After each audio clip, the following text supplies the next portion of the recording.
ఇప్పుడు వినాయక చవితి వస్తుంది కాబట్టి ఎక్కడ చూడు మనకి పులిహోర ప్రసాదమే పంచుతూ ఉంటారు. గుళ్ళోకి వెళ్ళినా, వినాయకుడి దగ్గరికి వెళ్ళినా, ఆఖరికి రోడ్డు మీద నిమజ్జనం అప్పుడు కూడా.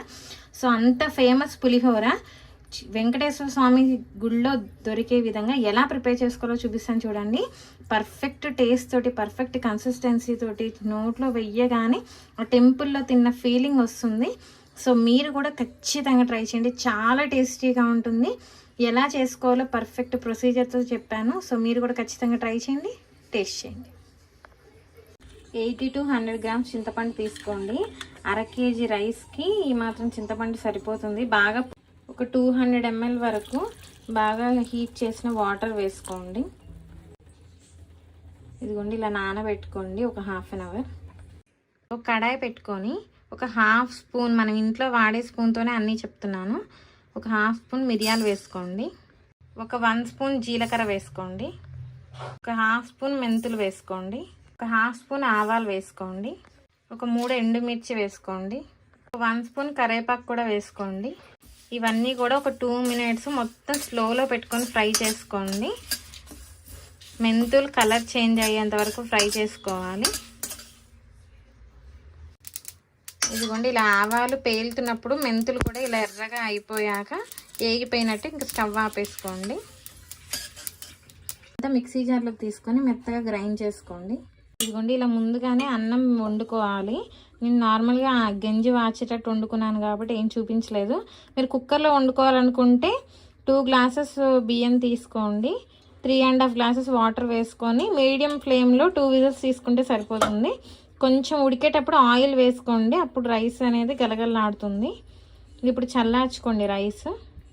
ఇదిగోండి ఇలా బ్లాక్ శనగలు ఉంటాయి కదా, ఇవి ఒక 3-4 hours నానబెట్టుకొని ఇలా పసుపు కొంచెం ఉప్పు వేసి ఉడికించుకోండి మెత్తగా అయ్యేదాకా.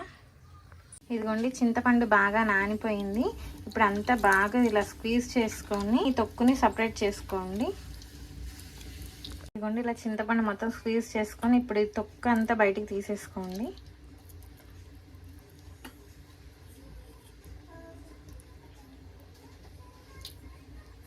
ఏదైనా స్ట్రైనర్లో వేసేసుకొని వడకట్టుకోవచ్చు కూడా క్లియర్గా. ఇలా చింతపండు మొత్తం స్క్వీజ్ చేసుకొని తొక్కు తీసేసాక ఒక 1/2 teaspoon పసుపు వేసుకోండి. ఒక 1 స్పూన్ సాల్ట్ వేసుకోండి.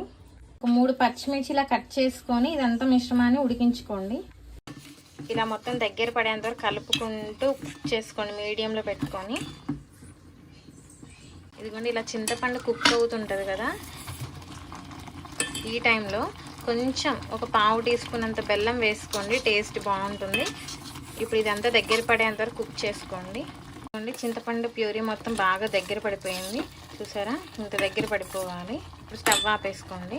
స్టవ్ ఆన్ చేసుకుని ఒక కడాయి పెట్టుకొని ఒక 5 tablespoon ఆయిల్ వేసుకోండి. ఆయిల్ హీట్ అయ్యాక ఇలా అన్నీ కలుపుకున్న తాలింపు దినుసులు ఒక 2 tablespoon వరకు వేసుకోండి.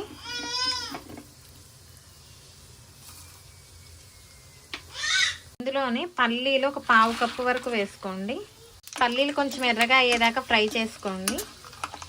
పల్లీలు పేలుతూ ఎర్రగా అయినప్పుడు ఒక 8 పచ్చిమిర్చి వేసుకోండి. ఒక 5 ఎండుమిర్చి ఇలా కట్ చేసి వేసుకోండి.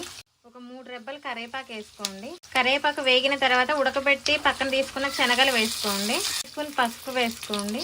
అంతా బాగా కలుపుకొని 1 నిమిషం ఇందులో మగ్గించుకోండి. శనగలు కంప్లీట్గా ఆప్షనల్ అండి, నచ్చిన వాళ్ళు వేసుకోవచ్చు, నచ్చిన వాళ్ళు స్కిప్ చేసుకోవచ్చు.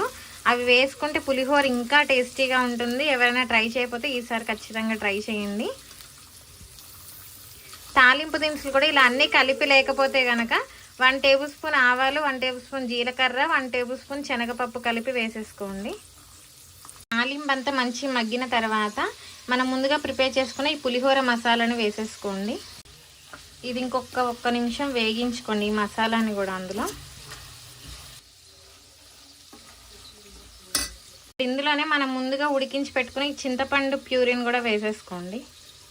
ఇదిగోండి ఇప్పుడు ఇదంతా ఒక్కసారి కలుపుకొని 10 సెకండ్లు మీరు లెక్క పెట్టండి. లెక్క పెట్టేంత వరకు ఉంచుకొని తీసేసుకోండి. ఇంకా ఒక 2 pinches ఇంగువ వేసుకొని కలుపుకోండి లాస్ట్లో. ఇప్పుడు స్టవ్ ఆపేసుకొని ఇదిగోండి పులిహోర మసాలా రెడీ అయిపోయింది. ఇప్పుడు మనం అన్నంలో కలుపుకుందాము. ఇదిగోండి అన్నం కంప్లీట్గా చల్లారిపోయింది. ఒక్కసారి చెయ్యి వాష్ చేసుకొని కొంచెం డ్రై అయ్యాక అన్నం ఒక్కసారి ఇలా కలుపుకోండి. ఇందులోనే మనం ముందుగా వేయించి పెట్టుకున్న పులిహోర మసాలా అంతా వేసేసుకొని కలుపుకోండి. 2 గ్లాసుల రైస్కి అంటే 1/2 కేజీ రైస్కి కరెక్ట్గా కొలతలతో చెప్పాను. సో మీరు ఖచ్చితంగా ట్రై చేయండి. చాలా ఈజీగా చేసుకోవచ్చు. ఫస్ట్ టైం చేసుకునే వాళ్ళు కూడా. మన గుళ్ళో పెట్టే ప్రసాదం కంటే కూడా టేస్టీగా అనిపిస్తుంది. మీరు ఇంట్లో స్వయంగా ఇంట్లోనే చేసుకొని తినొచ్చు. ఇదిగోండి ఇలా మొత్తం కింద నుండి ఇలా తీసుకుంటూ కలుపుకుంటే మీకు చిన్న చిన్న ముద్దలు ఉన్నా సరే మొత్తం కలిసిపోతాయి. ఇందులో మనం వేసిన మసాలా వల్ల కొంచెం డార్కిష్ కలర్లో వస్తుంది. కొన్ని దేవాలయాల్లో చూసారు ప్రసాదం కొంచెం డార్క్ కలర్లో వస్తుంది, మొత్తం అన్నీ ఎల్లో కాకుండా. ఉప్పు కూడా మనం చింతపండు ఉడికించినప్పుడు వేసుకున్నాము. ఇలా అన్నం ఉడికించేటప్పుడు కూడా ఒక 1/2 స్పూన్ వేసుకుంటాము. సో అందుకే ఇక్కడ మళ్ళీ ప్రత్యేకంగా ఉప్పు వేయకండి. ఒకవేళ ప్రసాదం నివేదించిన తర్వాత ఉప్పు సరిపోకపోతే కనుక కొంచెం వేసుకొని కలుపుకోవచ్చు, పర్వాలేదు. చూసారా పులిహోర మొత్తం కలిసిపోయింది. మీకు శనగలు వేయడం వల్ల మసాలా చాలా ఎక్కువ అయిపోయింది, పులిహోర పేస్ట్ అనిపిస్తుంది. సో కలుపుకుంటే మాత్రం పర్ఫెక్ట్గా సరిపోతుంది. శనగలు ఉండడం వల్ల అలా హెవీగా అనిపిస్తుంది. ప్రసాదం పులిహోర రెడీ అయిపోయిందండి. ఎక్కువగా వెంకటేశ్వర స్వామి టెంపుల్లో దొరికే ఈ ప్రసాదం పులిహోర ఎలా చేసుకోవాలో అడిగి మరీ చేసి చూపించాను. సో మీరు కూడా పర్ఫెక్ట్గా చేసుకోవచ్చు ఇంట్లో. ఖచ్చితంగా ట్రై చేయండి, చాలా టేస్టీగా ఉంటుంది. ఎక్కువ కలర్ఫుల్గా కనబడట్లేదు కదా అని పులిహోర బాగోదు అనుకోకండి. ఇందులో వేసే మసాలా వల్ల చాలా టేస్ట్ వస్తుంది. సో మీరు కూడా ఖచ్చితంగా ట్రై చేయండి, టేస్ట్ చేయండి.